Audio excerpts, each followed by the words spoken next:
great alien court was filled with whispers.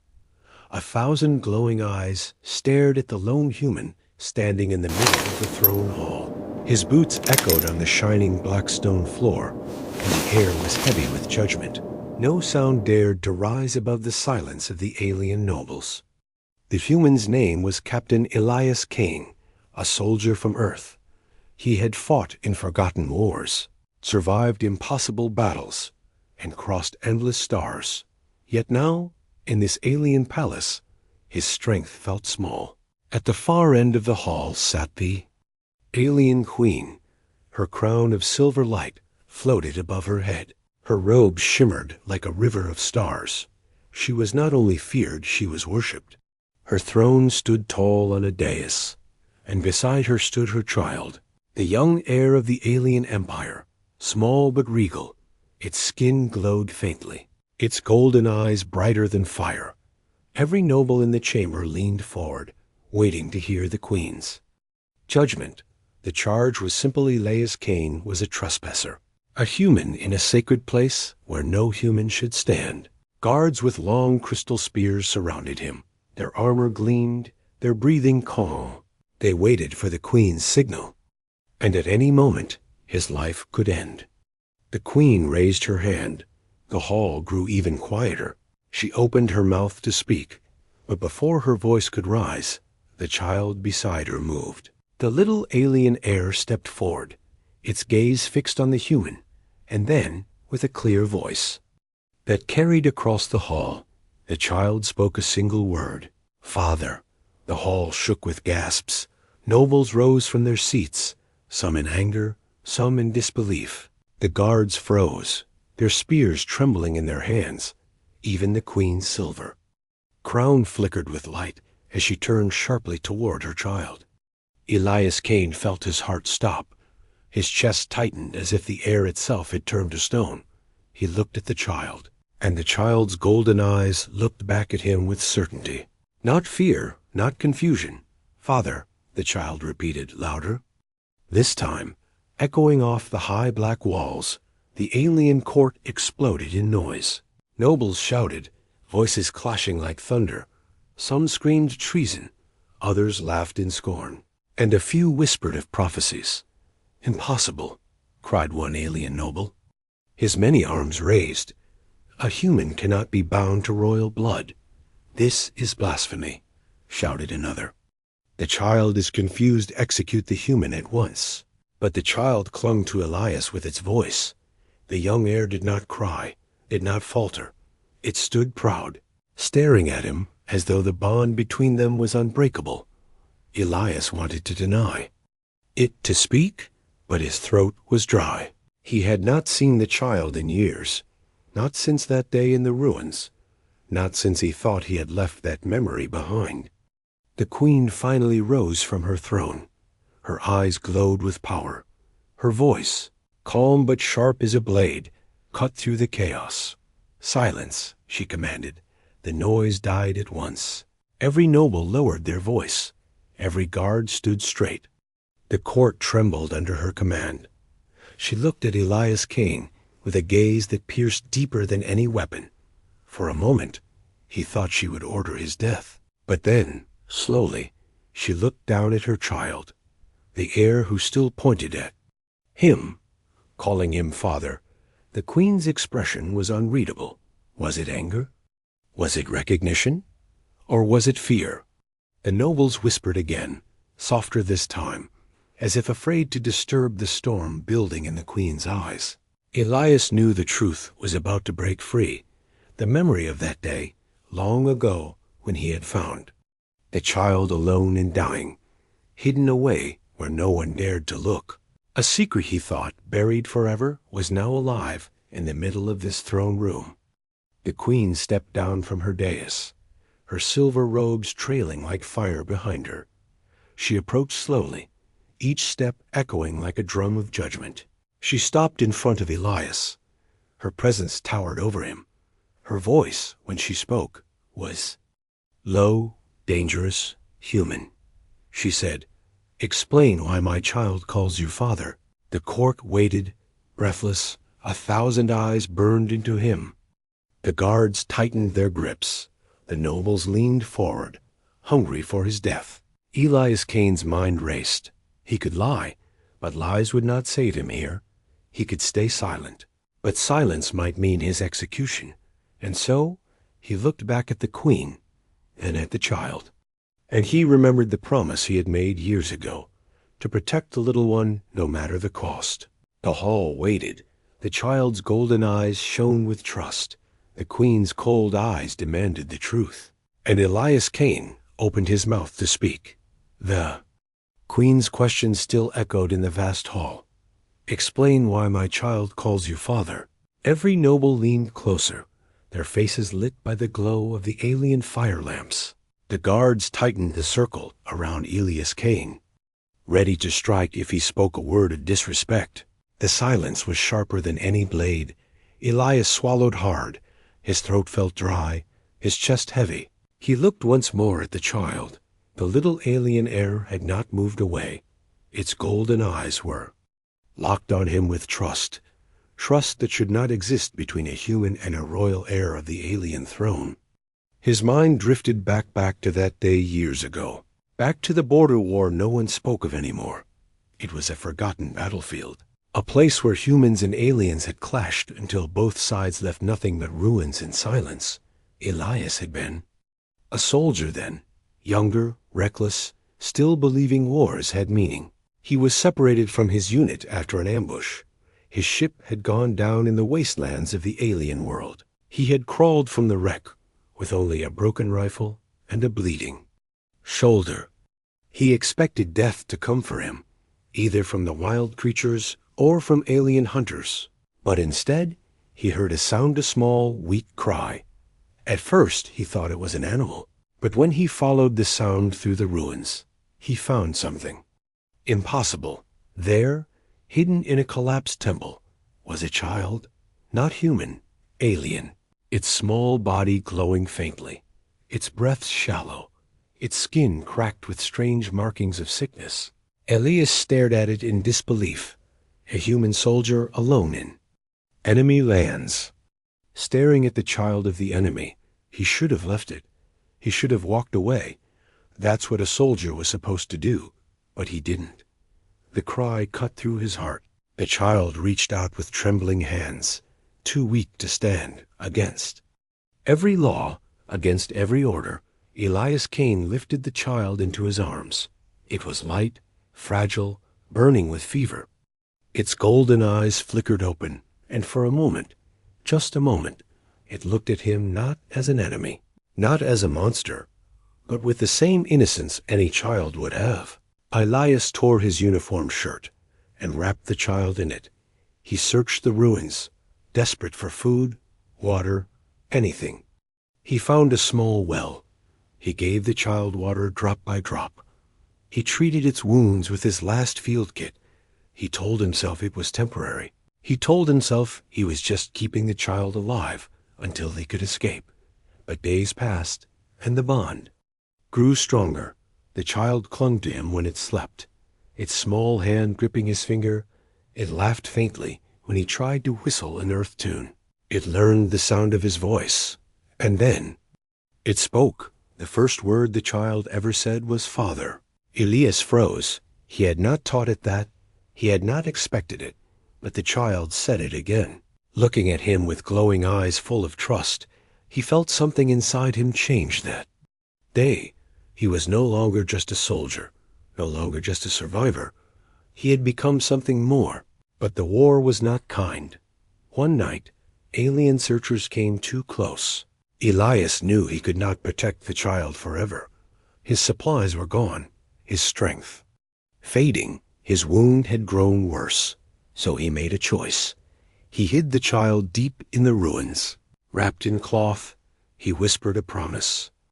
"I will come back, little one. If I can't live, survive, don't forget me," the child cried, its golden eyes shining with tears.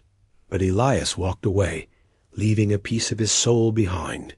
He thought that was the end. He thought the child would be found by its own people, cared for. He thought he would never see it again. But now, years later, it stood before him. The heir of the alien throne, still calling him father. Back in the throne hall, Elias lowered his head. His voice, rough with memory, finally broke the silence. "I did not choose this," he said, his voice echoing. "I was only a soldier. Lost and wounded, I found your child in the ruins alone, dying. I saved it, I cared for it. And when it spoke, it called me father." Gasps ran through the court. Nobles hissed, some laughed. Others shouted in disbelief. "Lies," one screamed. "No human could touch royal blood and live." "Blasphemy," cried another. "Kill him now, before his poison spreads." The queen's face remained unreadable. Her eyes blazed, her crown flickered with silver flame. She raised her hand for silence. "Enough," she said. Her voice froze the hall. She turned to Elias, her voice sharp as steel. "You claim to have cared for the heir of my empire," she said. "You claim to have touched what no human should. If this is true, you will prove it. You will face the trial of truth." The hall trembled at her words. Nobles whispered, guards smirked, for no outsider had ever survived the trial. Elias looked at the queen, then at the child who still stared. At him with trust, his heart pounded. His fate was sealed, the trial awaited. The words "trial of truth" echoed across the throne hall. Every noble shivered, the guards' eyes gleamed. For the trial of truth was not a normal judgment. It was an ancient ritual, a test that no outsider had ever survived. Elias Cain stood, tall, but inside his heart pounded like thunder. He knew he had no choice. The queen's eyes were locked on him, cold and unreadable. Yet deep inside them, he sensed something else, a flicker, a shadow of memory. The queen lifted her hand. The nobles fell silent at once. Her silver crown shimmered brighter. Her robes flowed like liquid starlight. "Take the human to the chamber," she ordered, her voice sharp as iron. "Tomorrow, at first light, he will face the trial of truth." The guards surrounded Elias, gripping their crystal spears. He did not resist as they dragged him through the great hall and into the cold tunnels beneath the palace. The court erupted in whispers.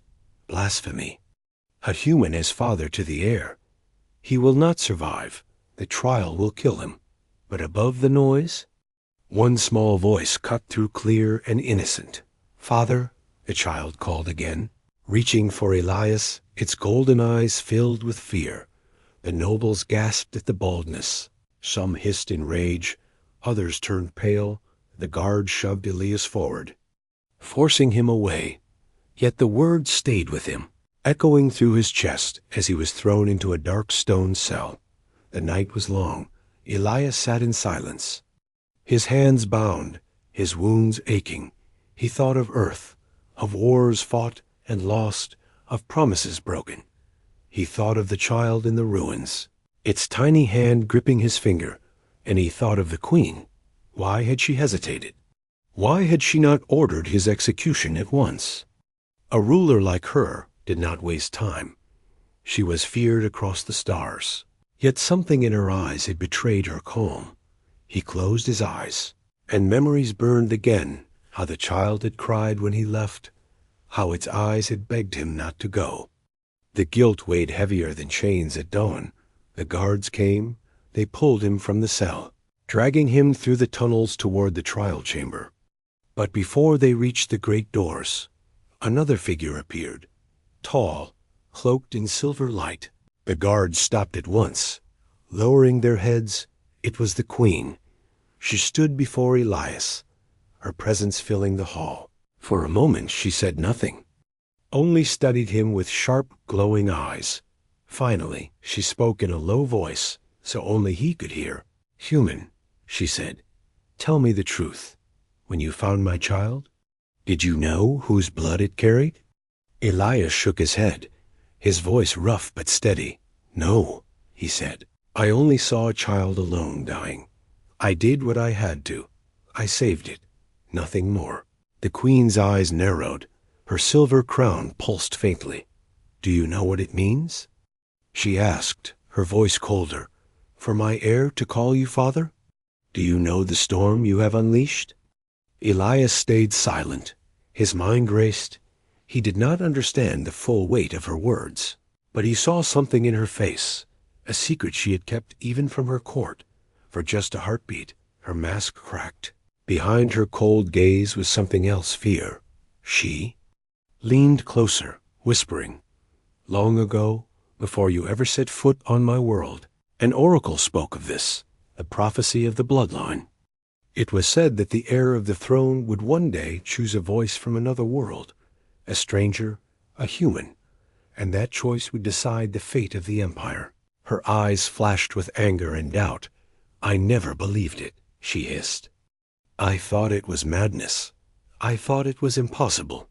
But now, my child has spoken, and my court has heard it." Elias's breath caught. His chest tightened.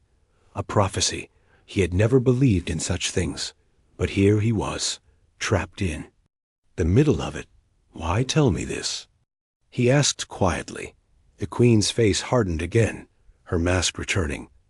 "Because," she said, "if you survive the trial, the prophecy will live. And if that happens, not even I can stop what comes next." She stepped back, her voice rising, so the guards could hear. "Take him in," she commanded.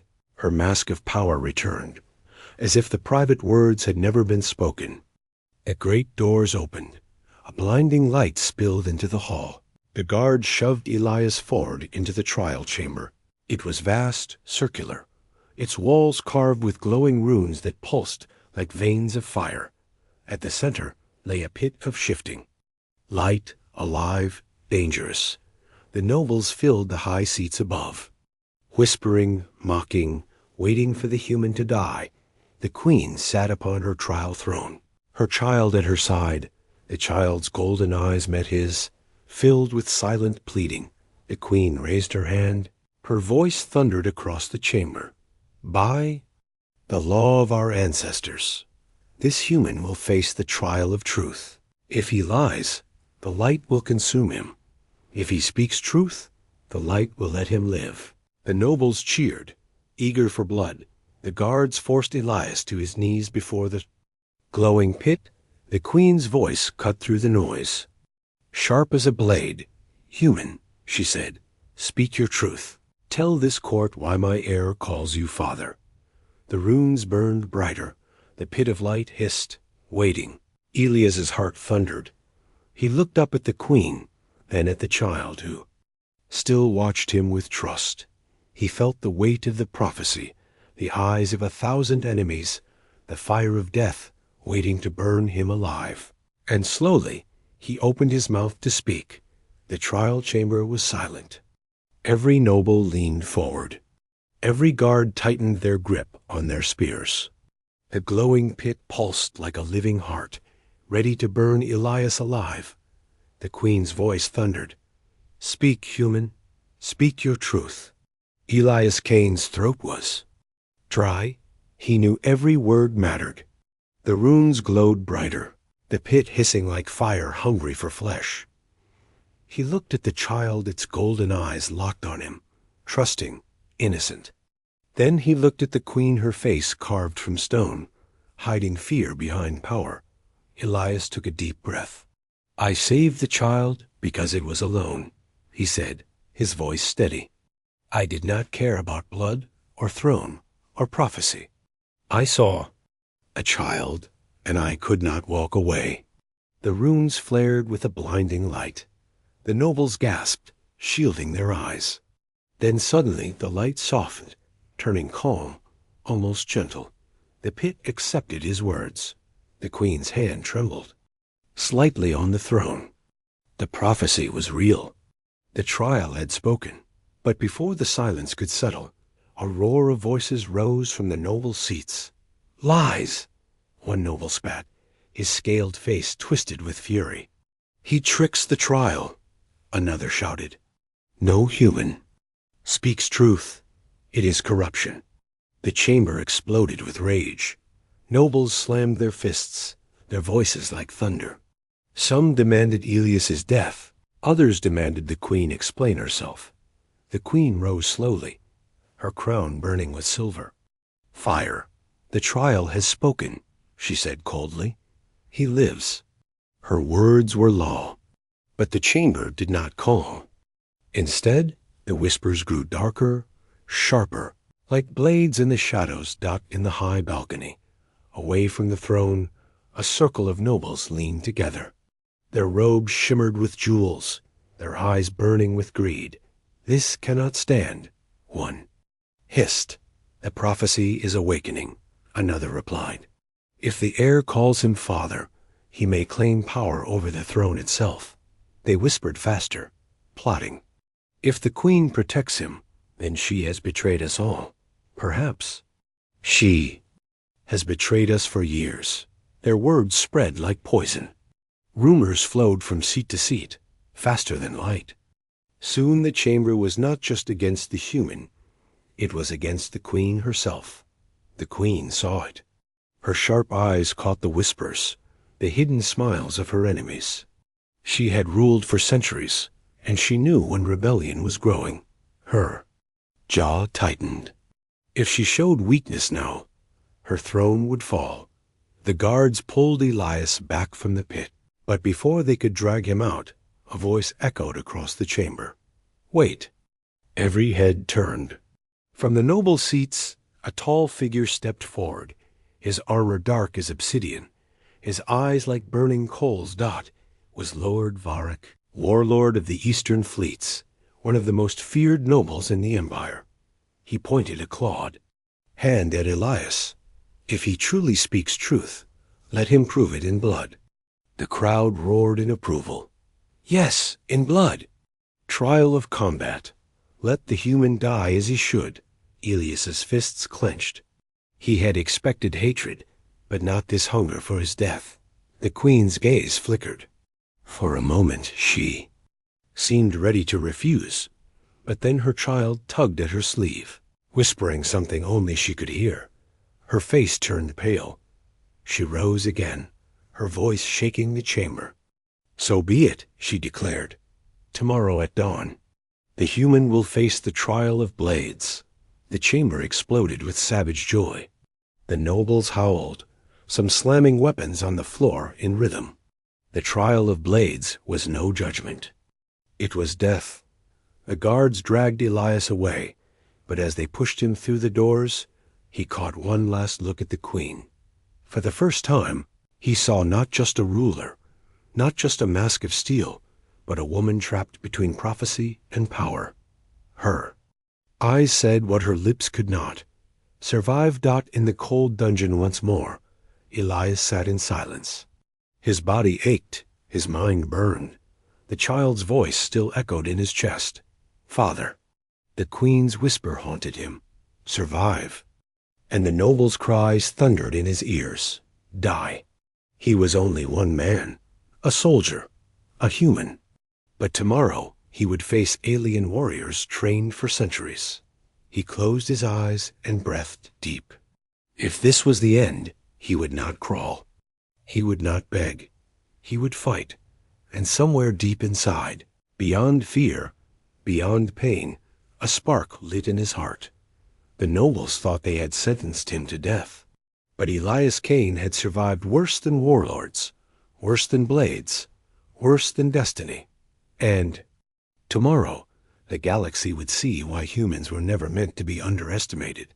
The dawn over the alien capital was red, as if the sky itself bled for what was coming. Trumpets of crystal howled across the city, summoning nobles, soldiers, and common folk to the great arena. Today, the human would fight for his life, and the whole empire wanted to see his death. Elias Cain stood in chains at the center of the sand. Above him, the seats of the arena rose like mountains, packed with thousands of alien eyes. The air trembled with roars and jeers. Some shouted insults, others laughed, already tasting his blood. From the royal balcony, the queen sat upon her throne, her child by her side. Her crown gleamed cold silver, her face unreadable, but her fingers tightened on the armrest, and in her chest burned a fear she could not show. her child whispered. Softly, "He will win, Mother." "I know he will."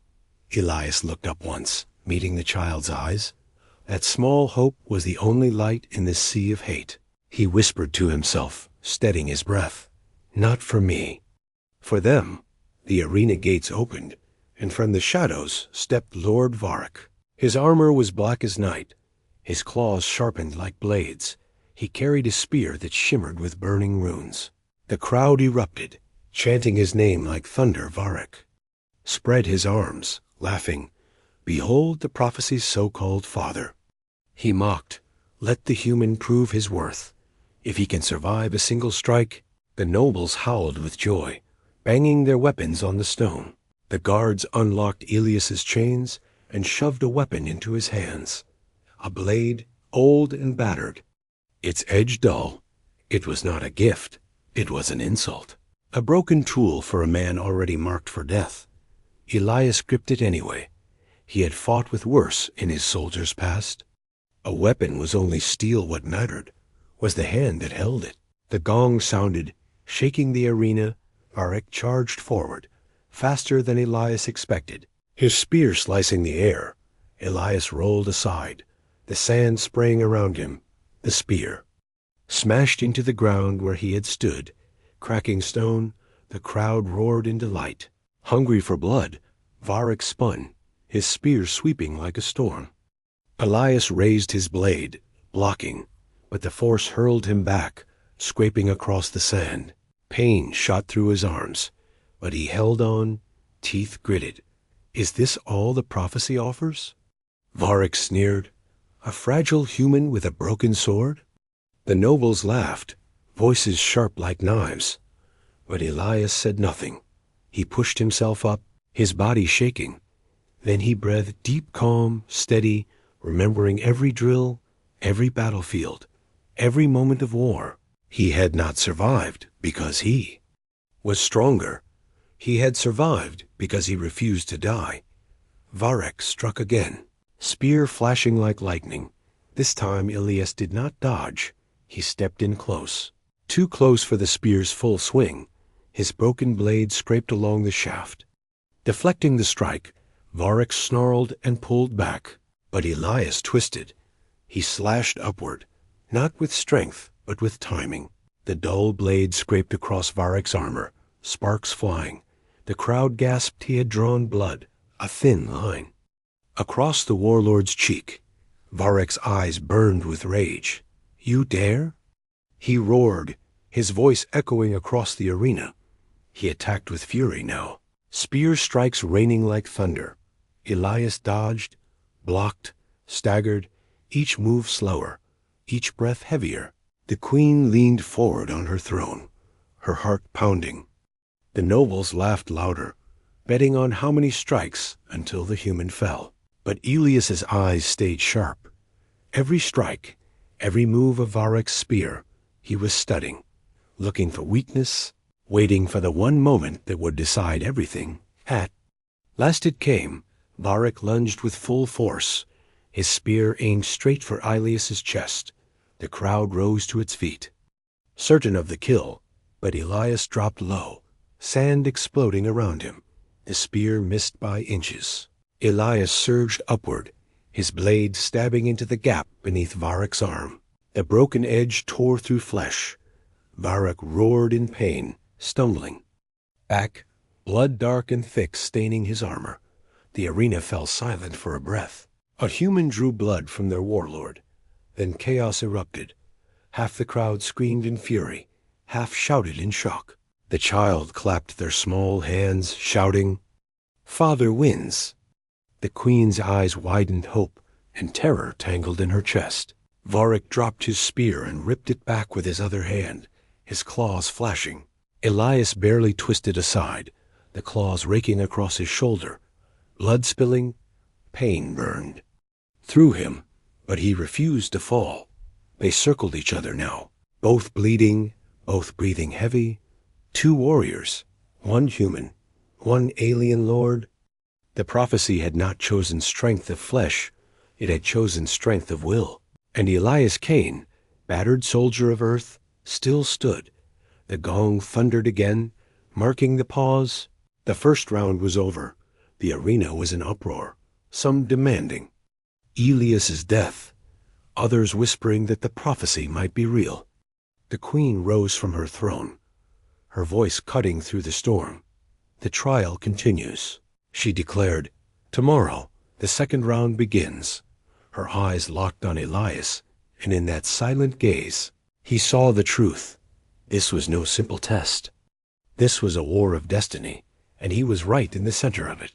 The night before the second round was long and cold. Elias sat chained in his cell, his shoulder bleeding, his body aching from the fight. But his mind was not on the pain. His mind was on the child's voice echoing in his heart. Father wins. He closed his eyes, forcing slow breaths. He had fought wars, survived ambushes, lived through hell on earth. But tomorrow was different. Tomorrow was not just survival, it was destiny. Outside, the city never slept. Nobles gathered in hidden halls, whispering of rebellion. Some wanted Elias dead. Others feared what would happen if he lived. In the shadows, knives were being sharpened, plots being written in blood. At dawn, the crystal trumpets called again. The arena was even more crowded than before.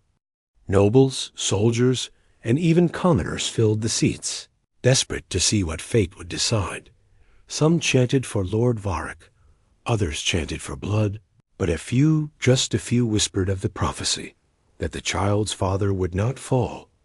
The queen sat tall upon her throne, her crown burning brighter than yesterday. Her child at her side clutched the rail, eyes fixed on the gate where Elias would emerge. The queen's jaw was firm, but inside her heart raced. If Elias survived again, the empire itself might change. The gate creaked open. Elias stepped out, his wound bound but raw. The crowd's roar hit him like a wave of fire. They wanted his blood, but he walked with steady steps, his eyes forward. He would not give them the sight of fear. On the other side, the second gate opened, and this time, it was not Lord Varric who stepped forward. It was something worse, a beast, massive and armored, its hide glowing with molten lines, forearms tipped with blades of bone, a jaw filled with jagged teeth. It was the arena beast, a monster bred for centuries to kill warriors who failed the nobles' games. The crowd screamed with delight. This was no fair fight. This was an execution. Varric stood on the sidelines, his arm still bleeding from yesterday. He smirked, his voice booming. Let us see if the prophecy's father can even last a single breath against this. The gong struck, the beast roared, shaking the very ground. It charged forward, faster than its size should allow. Elias barely rolled aside, sand exploding beneath the monster's claws. Its strike split stone, the ground cracking like glass. The crowd laughed, cheering for blood, but Elias rose, clutching his battered blade. Every breath hurt, but he forced his focus. He studied the beast's movements. Just as he had studied Varric, soldiers survive by watching.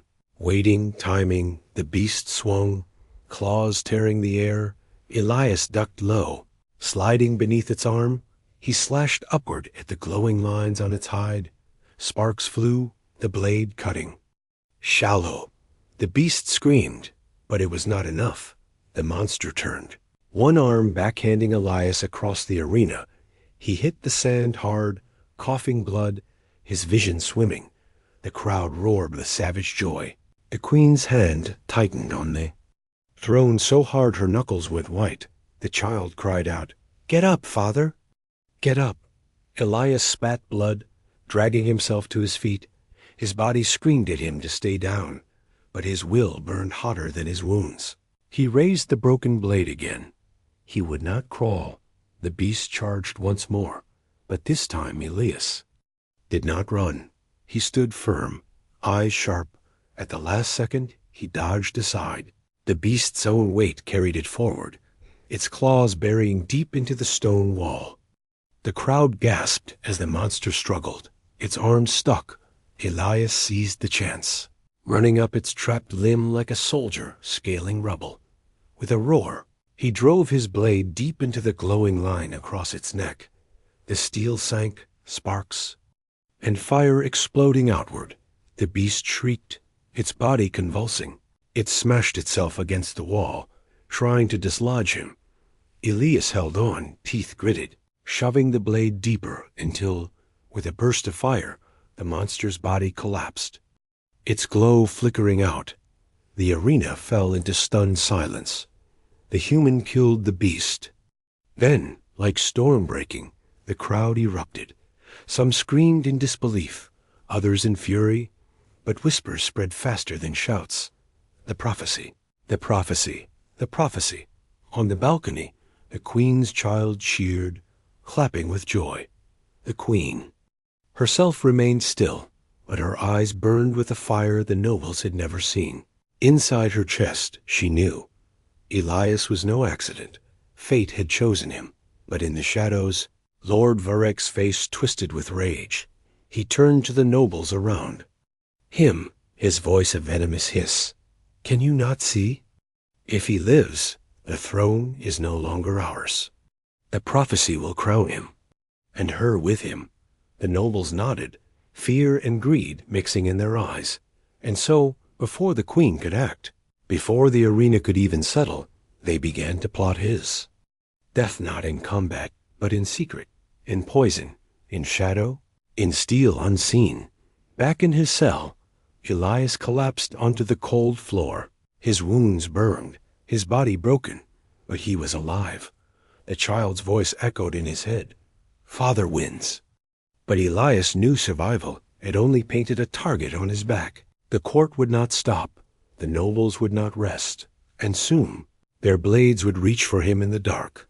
He closed his eyes, whispering to himself, "Let them come," because Elias Cain was not just fighting for his life anymore. He was fighting for the child, for the queen, and for the truth buried in this alien throne. The night after the second round felt heavier than iron. The city of the aliens whispered with fear and anger. Some spoke of rebellion, some spoke of miracles, but all spoke of the human who would not die. In the palace halls, shadows gathered. Nobles met in secret chambers lit by cold fire, their whispers sharp as blades. He must die before dawn. One hissed, "If the prophecy grows stronger, we lose everything." Another spat. Lord Varek leaned forward, his voice dripping with poison. "And we strike tonight, not in trial, not in daylight, in silence." Their plan was set. Assassins with cloaks of shadow and blades dipped in venom would slip into his cell before morning. The crowd would never know. The queen would never have proof. The human would vanish like dust. But destiny had already moved. In the royal chamber, the child could not sleep. They clutched a small crystal orb, glowing faintly in their hands, an heirloom of the throne. The orb pulsed with whispers of the prophecy, and in the quiet of the night, the child's voice trembled. "They will try to kill him, mother. We must save him." The queen stood tall, her face carved of stone, but her heart pounded.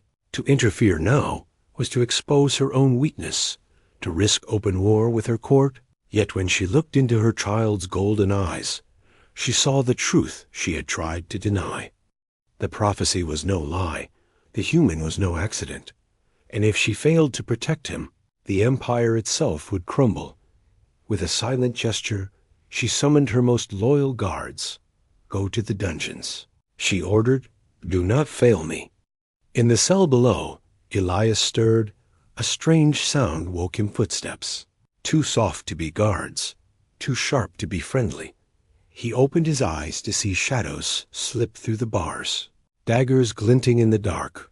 His body was weak, his wounds deep, but his soldier's instincts were alive. He rolled aside as the first blade stabbed where his heart had been.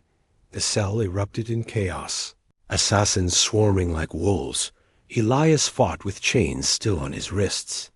He caught one dagger in his hand, twisting it free, slashing the assassin's throat. Another lunged.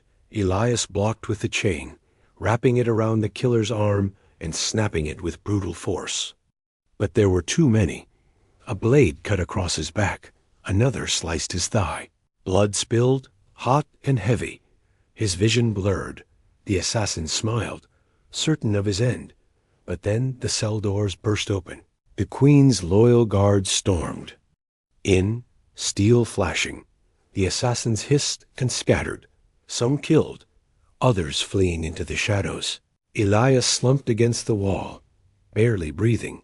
The captain of the loyal guard knelt beside him. On your feet, human. The Queen commands it. Moments later, Elias was dragged through hidden passages, his body weak, his mind burning.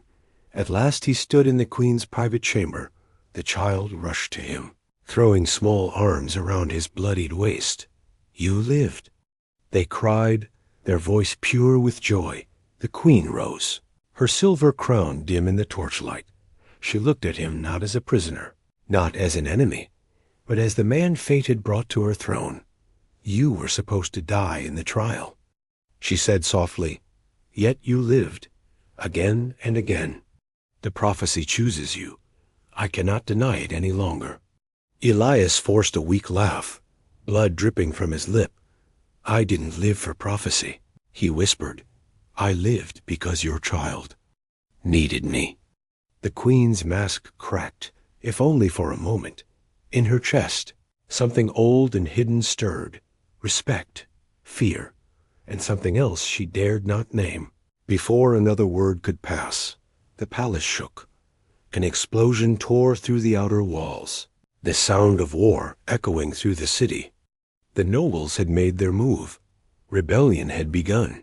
Varric's fleet stormed the skies, fire raining down. Inside the palace, traitor guards clashed with the Queen's loyalists. The empire was tearing itself apart. The Queen drew her blade of silver flame, standing tall. Her child clutched Elias's arm, refusing to let go. Elias staggered to his feet, gripping a fallen sword.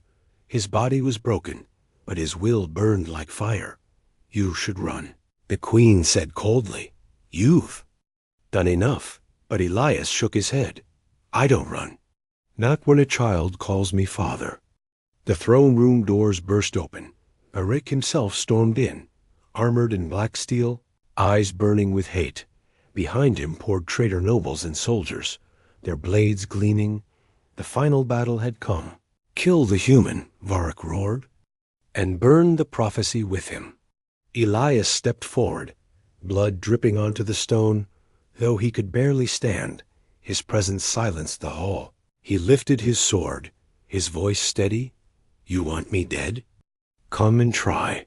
The chamber erupted, steel clashed, fire burned, blood spilled. Elias fought with fury, his every strike fueled by survival, by defiance. By the voice of the child who had called him father, the Queen cut down traitors with silver. Flame, her crown glowing brighter than the fires around her.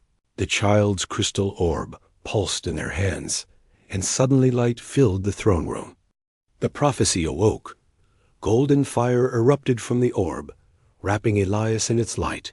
His wounds closed, his body strengthened, his eyes blazing with power not of his world. The traitors froze in terror. Their blades shaking, Varric snarled and lunged. But Elias met him head-on. Their swords clashed, sparks flying like stars. This time, Elias did not stumble. This time, he drove Varric back, blow after blow, until with one final strike, Elias shattered his blade and drove steel through his chest. Varric fell, his eyes wide with disbelief, killed by the man he had sworn to destroy. The chamber fell silent. The traitors dropped their weapons. The prophecy was fulfilled. Elias stood in the glow of the orb, the child at his side, the Queen watching with fire in her eyes. He was no longer just a soldier, no longer just a human in chains. He was the chosen protector, the father of destiny. The whole court had fallen silent, and for the first time in centuries, the empire trembled, not in fear of warlords, not in fear of rebellion, but in awe of a single human, The prophecy had been unleashed, and nothing in the galaxy would ever be the same again.